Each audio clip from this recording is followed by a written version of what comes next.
First impact process MROC workshop. You can go ahead and start. So my name is Amanda Esmer. I'm from Team 930. My name is Isabella Cohen, and I'm from Team 6574.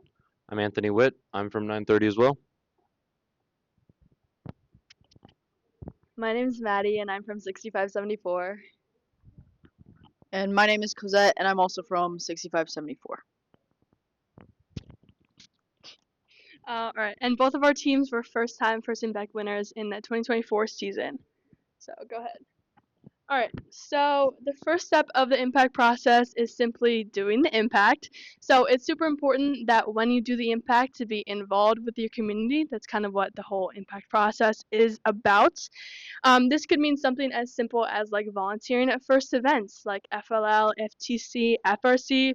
Your team could even like host a first event. Your important thing is to just have something to quantify your data when the time comes. So your team could also like show up to community small events like your local library or like a local park. If you do like parades, something like that, you'll get more community involvement if your community is like aware that you're doing this. So it's really important to advertise. So using your social media, any form of social media that you guys use, it's really important to have that so your community knows that you're trying to reach out to them and you're trying to impact them.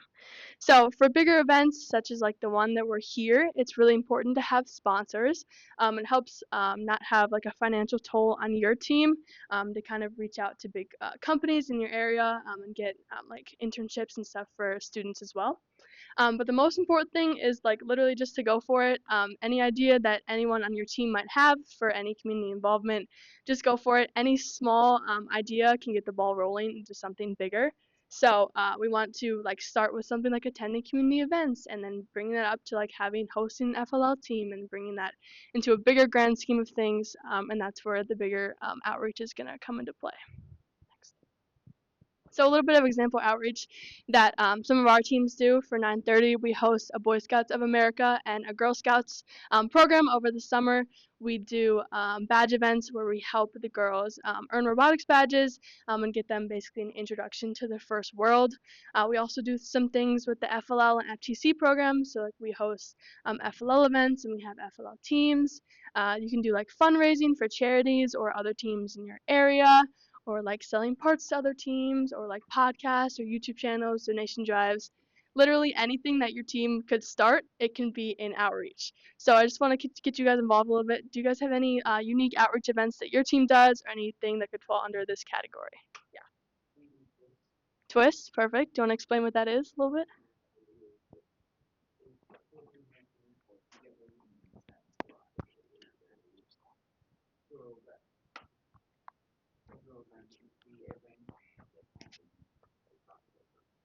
Perfect. Anybody else? Yes. Last? And what is that?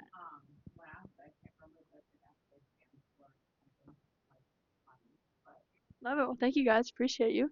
We can go to the next slide.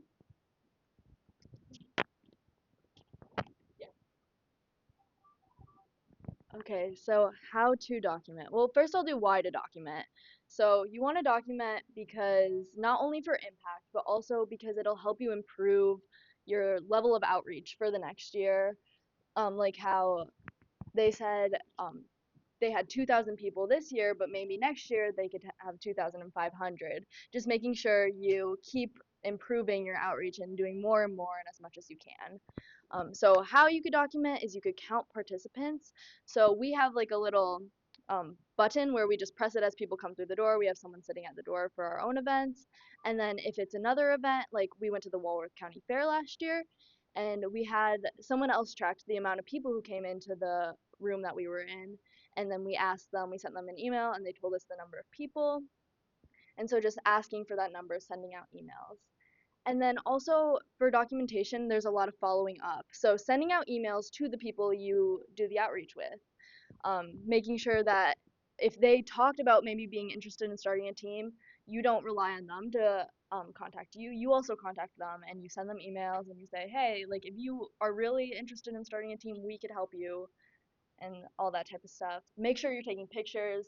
That's good for social media, good for impact, good for your own team. You could use it for a lot of different things, your website. and then you could do surveys for your team and for other teams, like what percentages of things. Those could be useful in all different things.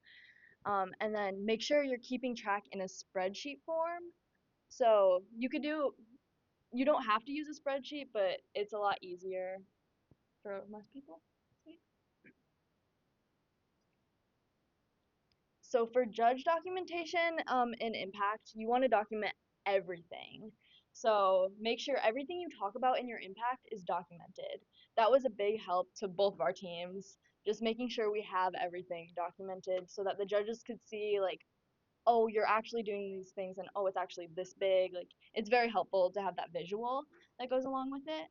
And making sure you're keeping track of numbers and percentages. I was gonna, okay, yeah. Yeah, so just keeping track of numbers and percentages because that'll help you in writing the essay and writing the executive summary questions. So this was our impact binder for this year. We wanted to do a little creative thing. You could pass it around. We did it like a scrapbook. So the first few pages, I'll try to hold this up, are the first documentation form, which was really helpful to our team. Just making sure we continue to track everything on this that we talk about in impact. And then we numbered each of these things, and then we had different, I kind of bedazzled it, but we have different like letters and pictures for everything that we did. So just pass that around. Yeah. So that's a picture of the documentation form that you could find in this book also. And then, yeah, pictures.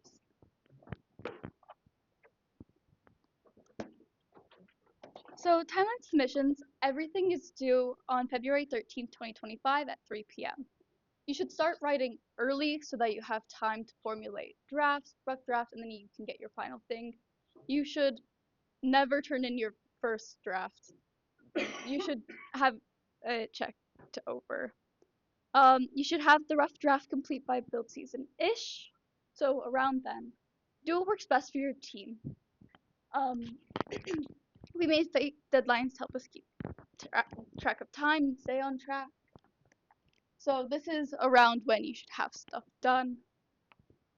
And give yourself plenty of time to revise and have mentors or other students check over your work.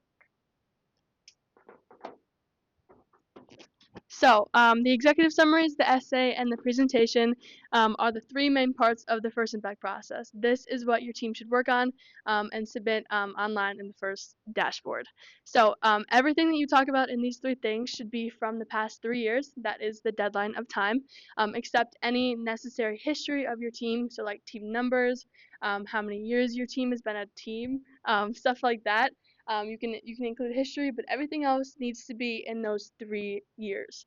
So starting with executive summaries, these are the 500 character, 13 question plus 1 question you can ask the judges, little blurbs that you get to do. So in these, you want to talk about like main stats of your outreach. So this is not where you want to like go on and on about your outreach. You want to keep it like factual, numbers based, and just basically giving bullet points to the judges of what they're going to be judging you on. Anything that doesn't really fit in your essay could go here. This is totally up to your team if you want to use like the same information in all three, the executive summaries, the essay, and the presentation. You could use the same information. That's what 930 does.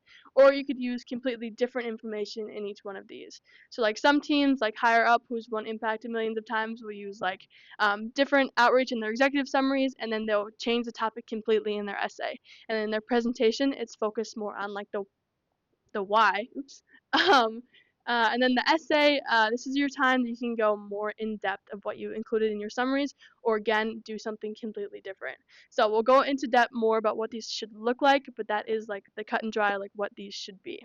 And then the presentation, again, it could be anything that your team wants, but try to focus on that why. You can write about how much outreach your team does, but if you don't have a reason behind it, they're not going to be meaningful, and the judges aren't going to want to learn more about your team. So you want to like talk about first values, what your team strives to do, and just reiterate big topics for your judges to remember. Next slide.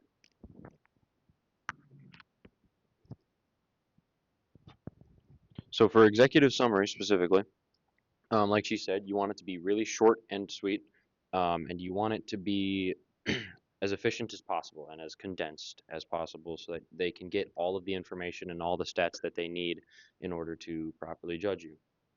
Don't think of it as an essay format. Think of it more as a list so that everything is nice and short, kind of like the bullet points. And part of the reason that you should, well, not part of the reason, but part of the thing to execute this is to not put grammar at top priority. If you use things like commas, periods, or otherwise, other than to separate your thoughts and stats, it can take up characters out of your 500 character max limit. As she said, you have 13 questions and then one to ask the judges. So you need to use those very wisely, and you should use each question to focus on one thing. If you use one question to talk about more than one thing, it can get jumbled and confusing, especially with how much you have to condense it in the first place. Um, and you want to use lots of stats, lots of numbers. You want to get a lot of feedback so that you can condense it and convey everything you need to convey faster and easier. And yeah, just make sure to keep it short and sweet.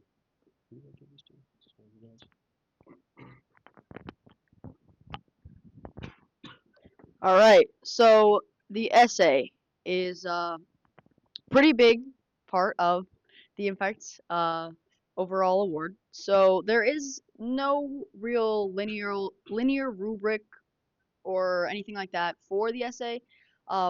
It's kind of just um, really just how you want to convey your team to the judges. So stuff that you didn't cover in the executive summaries or the presentation, you can put here. Um, you want quantitative and qualitative stuff in there. So, numbers, stats, but also a lot of, the heart of your team, the story of your team. Um, there's a lot of different ways to do it. Like I said, you could tell like a story. You could do it more on like kind of a little analysis of your team, that sort of thing. Formatting is important. It's how the judges are going to see your essay.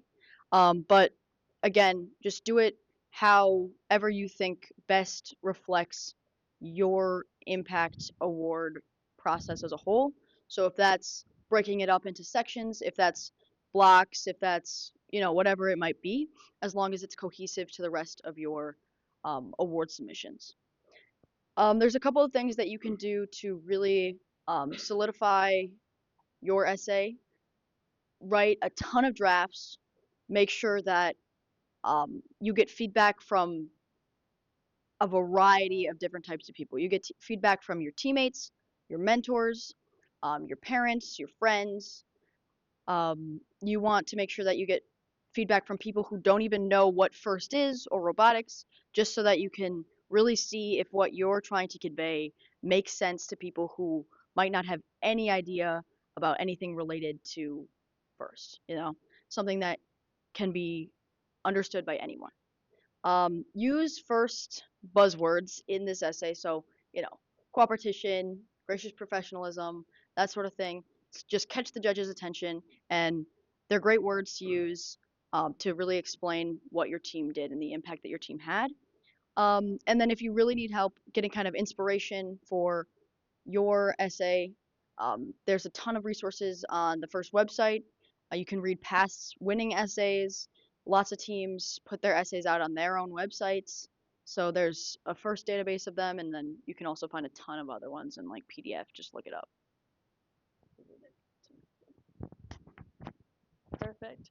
So, less flour, more flour. This may be a little bit confusing, but this is a sentence that was told by one of our mentors the whole time that we were writing our impact stuff this year. So, when we talk about flour, the first flour up here, we're talking about like flowery language. Like, I don't know the best way to describe this, but like going around the point, not saying like directly, like we do this impact. It's like a more stylistic writing choice. You don't want that in your impact materials. Your essay and your executive summaries don't have the character room to have that sort of writing in it. You want more flour, more dough, if you if that works. You want to focus on the facts. bullet points. The executive summaries, the essay, and documentation are the only thing that the judges will be able to judge you on once they're in that deliberation room. So give them bullet points to discuss with their judges. You want to make yourself memorable, and having like a stylistical writing choice is not going to make you memorable. So don't tell the judges what to feel as well, which is kind of what like flowering language will tell them. So like we avoid phrases like we embody blank, or like we represent blank, or we value blank. We tell them stats and information and then let them decide. Give them the materials that they need to come to a conclusion, and then let them do it. So like saying things like these demos are highly effective doesn't give judges evidence of how it was effective. You could say things like resulting in them helping finance a dedicated robotics workshop makes it shows them why it was effective, and it gives them like straight hard evidence of why these demos were successful, basically. So yeah, this is kind of some ideas of what more of like a flowery sentence looks like versus a dough sentence, right? So just focus on giving them the facts and not trying to make your essay look pretty, basically.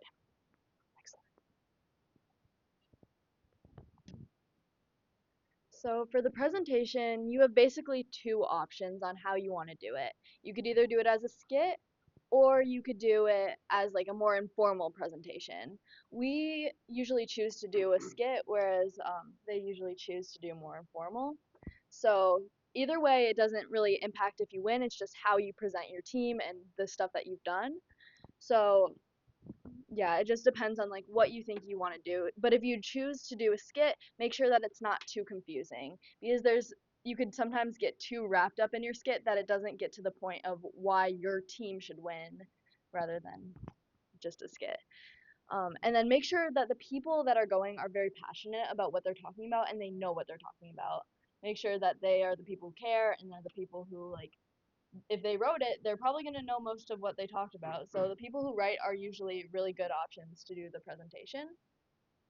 And then making sure you have a theme, or you organize it in a way that judges will remember you, and they can take notes, and just make sure you become memorable for the judges. Make sure you're smiling, make sure you're excited when you're talking, happy. And then make sure you cover your biggest outreach and what is most important to your team, and then why you do it. The presentation is a lot of why this made an impact on your community, why it impacted like everyone, and why that is so important, and why it's important to your team. So you have 7 minutes to do this. So practice, practice, practice.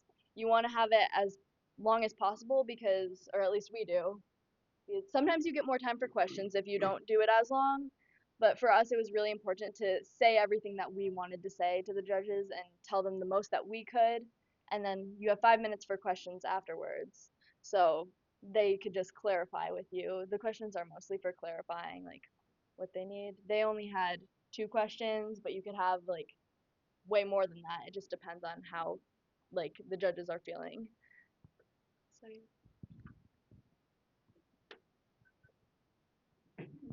The importance of a mission statement.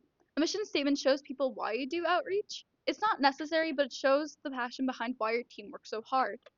For example, Hawaiian Kids 359 focuses on bettering their underserved community on Oahu through STEM education.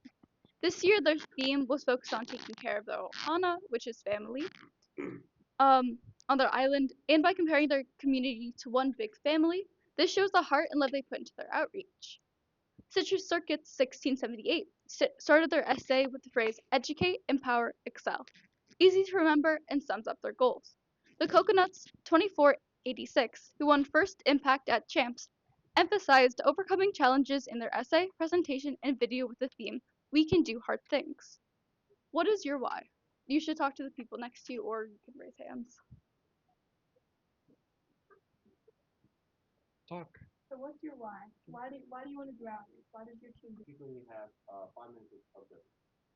The thing about the Q&A is that it's clarifying questions. They will see things in your executive summaries, your essays, even your presentation, that if they need clarification on, they will ask you about it. There isn't a test, there isn't anything else other than helping the judges gain more insight as to who you are as a team. Not only does it help them clarify the things that you might have missed, but it helps them gauge who you are as a team and how passionate you guys are for the things that you do for outreach. Um, you only have 5 minutes for this, so much like the executive summaries, you want to keep your answers short and informative so that they can ask more questions if they need to. If they don't need to, like what happened to us, we had like 2 or 3 questions for a question thing, and then they were just like, "You guys were concise," and then sent us off. Um, but if you keep your answers short and concise, it will allow you for more time to answer more questions, and if you don't, you get to just leave early.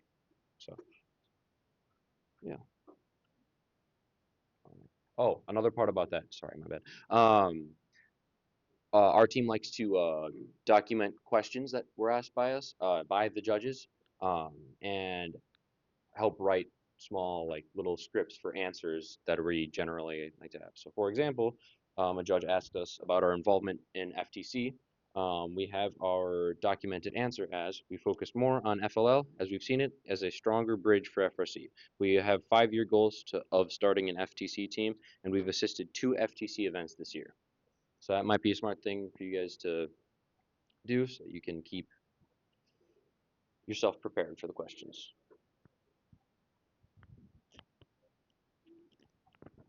So for the video, it's not required anymore, but we strongly suggest to do it because when you win, you want to see your video on that screen. You want everybody to see your video explaining what you did. So it's really important to have that video if you want to win.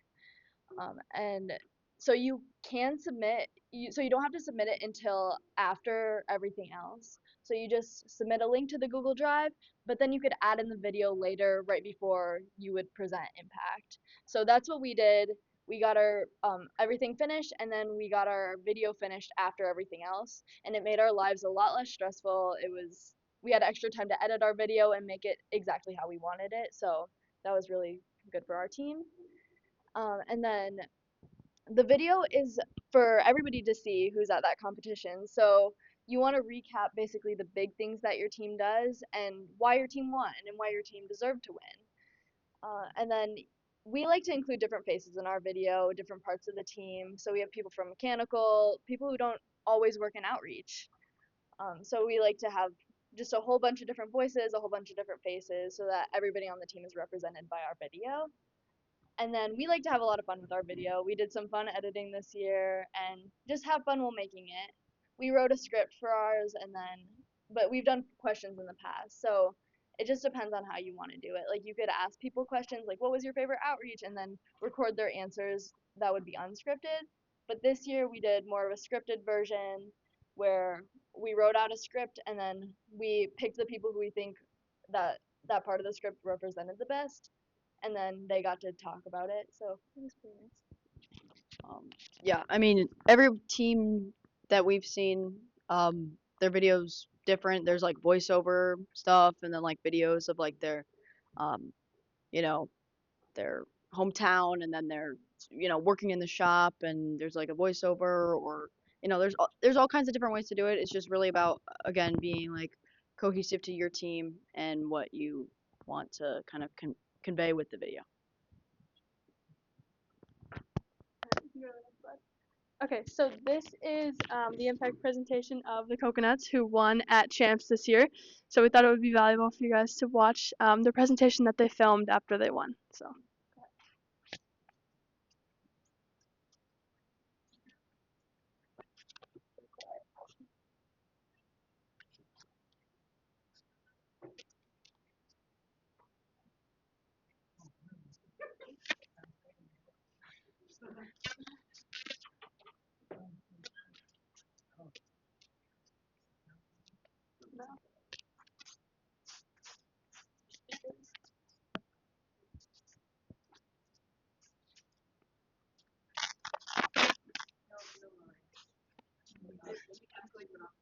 Yeah,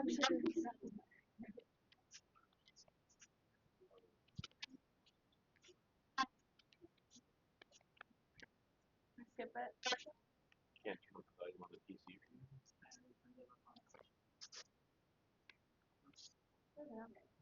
Alright. That's okay. It's on YouTube. It's on show them on. Right. So as you can see, they had like a video screen, but we use these boards for ours. So we just have like a little try thing, and then we use these boards to like show.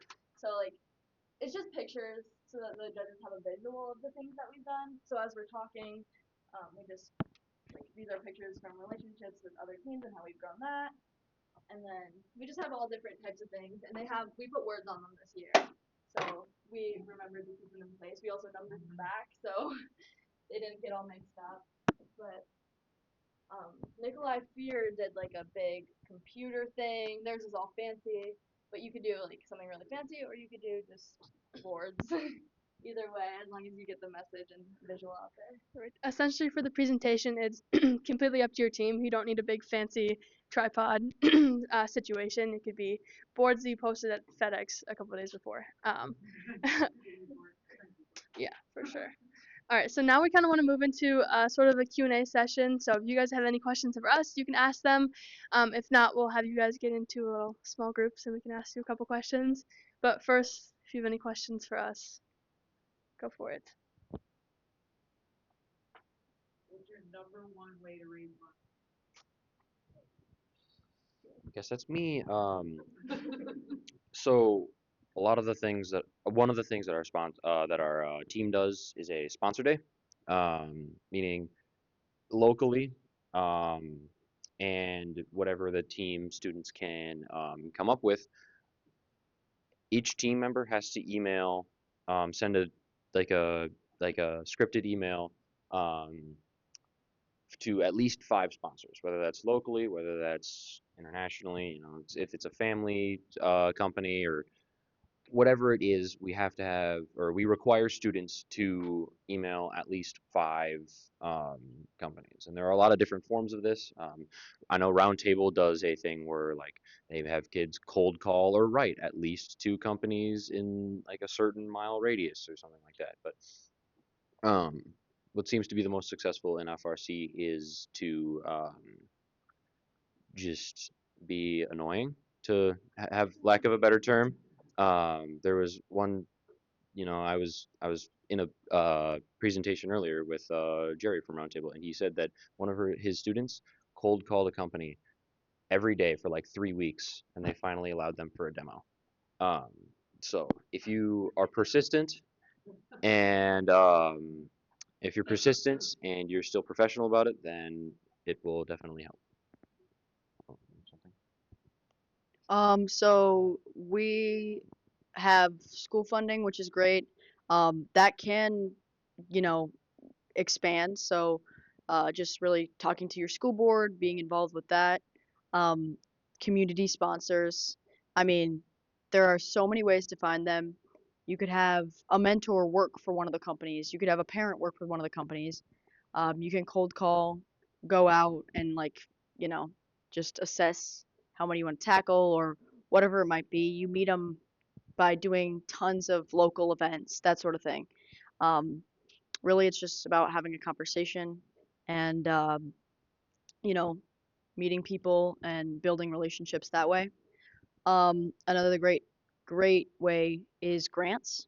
Um, so we have like, you know, a bunch of people who are interested in writing grants or a team that gets together to write grants. You know, we work with mentors, that sort of thing. Um, and then that's another great way to do it. I mean, didn't you say that there's more grants this year coming out for Wisconsin first? So a lot of stuff like that. We also just started a parent booster club, so that might be helpful to your team. Getting the parents involved and having them help with some of the fundraising will take stress off of your team, and it's been really nice so far having a parent booster club. It also avoids, I mean, there's loopholes that are really nice with having a parent booster club because not all of the money has to go to the school. It can go to the booster club, and it can be put. We have an endowment fund, so that we can get long-term funding, which is another great way to kind of build the sustainability of your team. But if we get money, we can't put it in the endowment fund. We have to put it in the school, and then it gets really convoluted and it's bad. But now we have the the Parent Booster Club, and it's really great because we don't have to do that anymore. You have more accessibility to those funds quicker. Yeah. Okay. One last extremely quick thing. Um, Random stat is that $3 to $7 billion in matching funds gets just left alone, like I think a year. So if you guys have any companies or know anybody that does matching funds, jump on that because that's you're just leaving that money. There's companies that know about matching funds though, especially when it comes to companies, sometimes you have to look at your team and how they're being supported by either your school or your community that can actually win some of those funds. So we've run that ourselves with the for the last couple of years. Keep that in the back of your mind. Do your research. There's also small things like you could do like concession stands at events if you host any. You could do like merch orders and sell merch to your community and family and friends, stuff like that. We also do a sponsor walk, like for MROC. To get some sponsors for MROC, we walked around to everyone in our community and we basically introduced ourselves. We're Team 930. Hey, this cool event is happening at the high school. We want to make these raffle baskets. Could you give anything for them? And just getting yourself out there and just talking to new people, even if it's like small businesses, they normally are good with that. It can get you some small things. Sponsor walk is it gets the community involved. Right. You're saying, I am in your community, you are in my community, we are doing this awesome thing, and that's what you wanna be as part of First Impact is getting the community involved, getting that impact out there. So that's part of the idea of the sponsor walk. Perfect. I think we answered that one pretty good. Yeah, no, All right. make it easy, I don't know if it's okay. Perfect. Anybody else with some questions about anything we talked about or anything you were wondering? Why'd you come? What were you trying to wonder? Cool. These kids are used to getting the questions, so hit them up. Okay. What was your favorite question you ever got? Ooh. Okay, you got it. So at Duluth, which is where we won, basically the judge asked us. I thought it was a little bit of a weird question, but it went over well. We were just really quick with our answer and just really, had a lot of great, I don't know, like teamwork. It all flowed really well, our answer, but they just asked us what we thought our biggest impact was, which is kind of interesting because like the whole presentation and essay and everything is about our impact, but it was kind of just like, what do you think the biggest thing that you did do? Like, what's your biggest impact? And our answer was, so we talked about Whitewater's poverty rates and how we think that our biggest impact is how, you know, big our team is, despite that, and how we're able to, create this great community of love for STEM and FIRST, and be able to do it with how much FIRST costs in a place that we are, and allow everybody the opportunity in our school to do something as amazing as FIRST. And then we also touched on how important it is to have underrepresented groups, women, minorities in STEM. So that's the other thing that we touched on. Oh, yes. This isn't really answering, I'm just adding on to what she said. It's really important to talk about like your circumstances in your community and like why you do how much you do and like how it really impacts like because of your circumstances and because of like the unique things in your community. For sure. All right. Any other questions? How did you start social media and why did you do it? How did we start social media? So, this was before any of us were probably on the team on 930, but we just started small. So like an Instagram page, we have like a YouTube, we have a TikTok, um, any form of social media that you make, you just have to make an account. Basically, you just have to set it up and start. Small, you can look at like other teams' Instagram pages, look if they have like themes or anything that you think you want to post about. Just like you could just post something simple like, oh, we're a robotics team looking for participants in your community, and you could like tag your school or something. You could just start really small and just make an account and have somebody manage it, and yeah, for sure. How do you manage how, I guess maybe this is a question for one of the mentors, how do you manage the students, or how is it managed within your team? We're having trouble with that right now because, um, we want to be social media present, right? Okay. But sometimes students go a little bit too far, right? And how do you rein them in? How do you set up the protocols for what you can't post, what you can't post, who has to prove it? Do you just let them go for it? Well, a lot of that can be established with rules. You want a We have- microphone? We have like a checklist. You want me to have the microphone? I think don't we're picking her up. We're trust good. me. Okay. Yeah, I'm nice and loud. We have certain protocols where they have to go through like a checklist, or they should go through a checklist. We have like a separate channel in our Slack where we talk about each of the posts before they're sent out. So we have an approval process. And I'm one of the business mentors, and so I have access to all of the social media, so I do get to see what goes out. We use Meta because Meta has Instagram and Facebook. Right.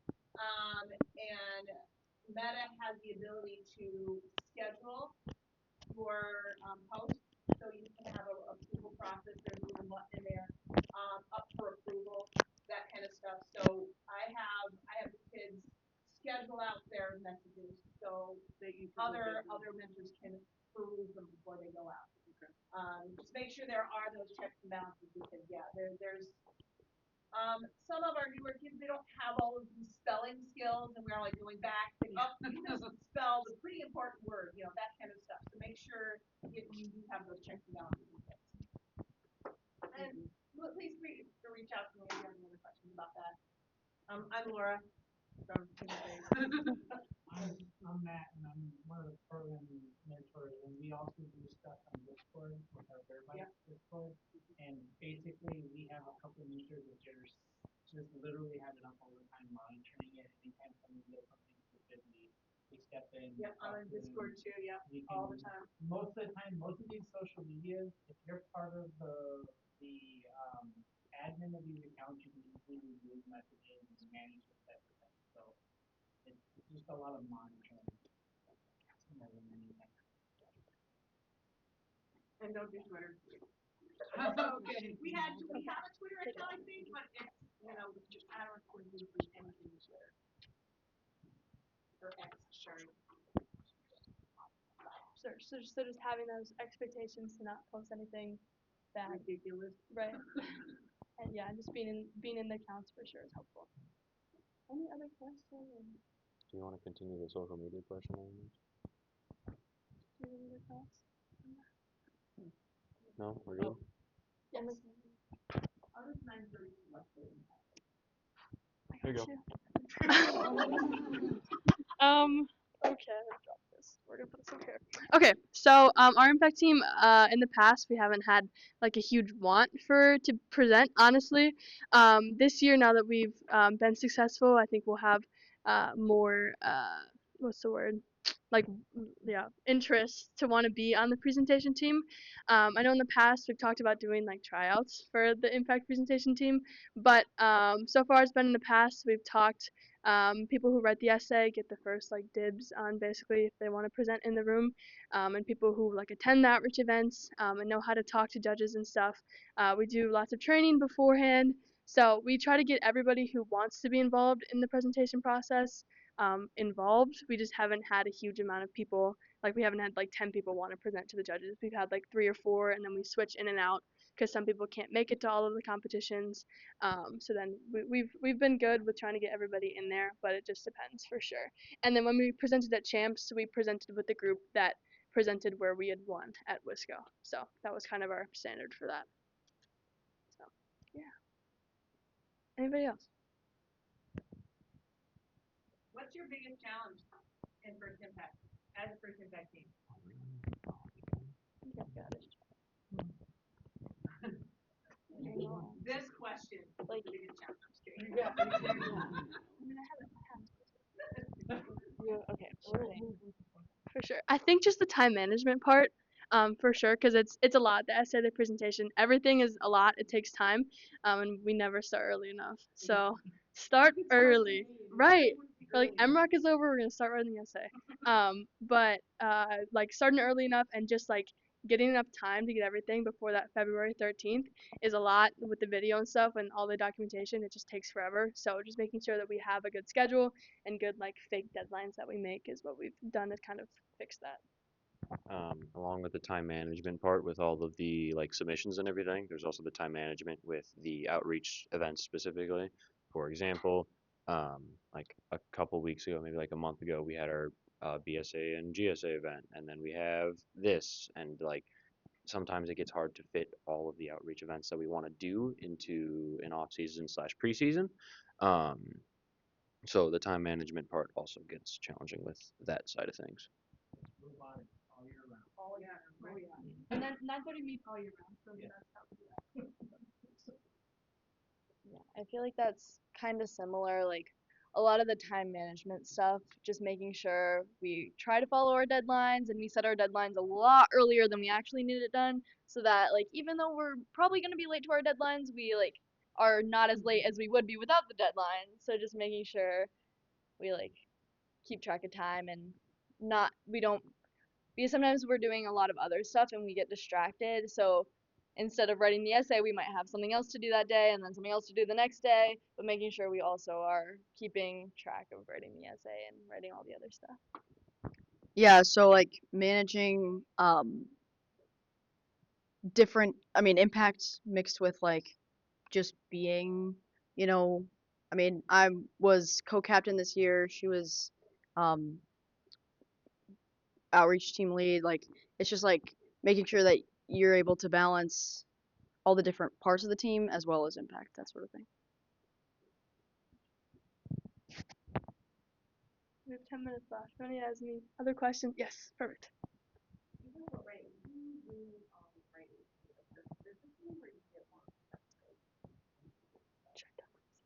For us specifically, it's anybody who has interest. So like this year, I helped write in the essay and I was like on the strategy sub team. Then we have some of our business folks that also write it. So it's essentially anybody that shows interest in writing and like has the time for it and stuff, and not too like bogged down by the robot and stuff. For sure. So it's however on your team, who's ever interested. It doesn't really matter what side of the team they're on for us. But yeah, whoever has the time, whoever wants to write it can write it for sure. For us, it was our admin team because those were the people that had the most interest in it, and also the people that were the most like that was their biggest goal during the season. Yeah. We wrote it and then we went and we checked it over with like other parts of the team. So we got our robot team captain and we had him read it and we said, is there anything you think we should add? And we made sure that he thought it was good and he didn't want to add anything and nobody else wanted to add anything. We just had a bunch of different like people read it. But we wrote it. There's like a lot of stuff like our whole drive team kind of like read it, made sure that they, you know, were able to like reference it just because there are judges in the pits and everybody comes to outreach events on our team, like the drive team, everybody, but the ones that they can't make, you know, if they don't know about certain things that happened, you know, before they were on the team, in the last 3 years, whatever, they want to make sure that they know that everybody on our team knows it, even if they aren't on the drive team or in the pit. So everybody just kind of make sure to read it if they're not writing it. So yeah. Oh, should I talk about the bits binder? Oh yeah, you can talk about the bits binder. So we made a new binder. So we have our impact binder. Oh, I brought it. Okay, so this is our divs binder where we have well, div stands for our diversity initiative, and then our impact materials, our business plan, and our sustainability initiative. So we have our impact in here as well as everything else that we would want to talk about. So all our different initiatives. So this is our diversity one. So it's FIRE, which stands for feminism, inclusion, representation, and equity. And we just wrote a bunch and a bunch and a bunch. Yeah, so it's like, and then our business plan is in here. And then binder in your pit then? Yeah. So So this is it just can be referenced really easily and brought out if judges have like specific questions or, um, it's also really great if people can't who are trying to answer the questions like have one thing that they're really thinking about but can't remember the exact specifics, then they can just pull this out and kind of reference it that way. Our essays in here. We kind of use it as like a baseline to answer questions. So if they ask you a specific question, you could pull this out, and then instead of like spewing out whatever's in your mind, you have some sort of guide. We don't want people reading off of this, obviously, but sometimes we give our initiatives to the judges, which has been pretty nice. So Just because it has all our percentages, stuff like that, it's hard to remember sometimes.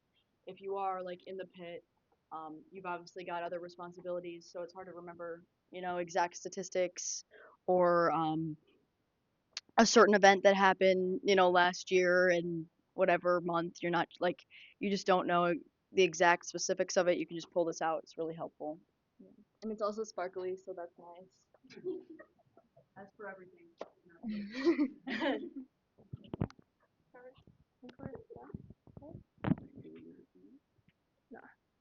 Um, I think we're almost out of time. So if anybody has any final questions here, I have one more. go for it. Okay, so was your team required to participate in outreach? Is there a requirement? Or is it just completely voluntary? For us specifically, we don't have a set requirement. Like we don't say, oh, like you need to go to this many outreach events. It's strongly encouraged. We talk about it at every one of our meetings for all of our like upcoming outreach events. We talk about the importance. I think we try to focus on like getting people to want to be there rather than like making sure that they're like forced to be there. So no, we don't have any requirement, but most of our team does participate. It's only like one or two that wouldn't go. There sure. are though, however, a couple of our events that we do set as a requirement threshold. So like MROC, every student has to be part of it. The kickoff, our kickoff event that we included our outreach to getting other teams in for the kickoff season. We encourage and we pretty much make it a requirement that our team is there and supporting it. So we don't have a hard requirement like Amanda says on everything, but there are a few things that we do. They're more expected. Like you should. They're team events. Right. Okay. Like MROC is a team event for team members. We don't have like a baseline you need to attend 3 events, but they're expected. That's kind of how we are. And then so we're allowed to letter at our school. So we made it a letter requirement. If you want a letter in robotics, you have to do outreach for a certain amount of time. So that's something that's kind of new. Yeah. I mean, it's super important that everybody on your team goes to outreach events. Like even if they're like, oh, I only do robot stuff, so I'm just want to go to the robot related things. Everything is robot related. It's it's robotics, so everything's robot related. But it's also super cool like to again like everybody who is going to be in your pit is going to be your robot centered people typically. And if they don't know, if they don't go to outreach events or don't know about your outreach, then when the judges come around or other teams, them not knowing is not going to reflect great on you. So also it's just a great way to get your team connected to the community, everybody on it. Is that our final question?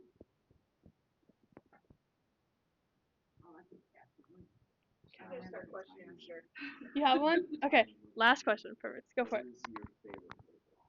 Like from getting to talk to new people, like getting to learn more about like everything that makes your team be the best it can be, or just putting it all together once you have all of that.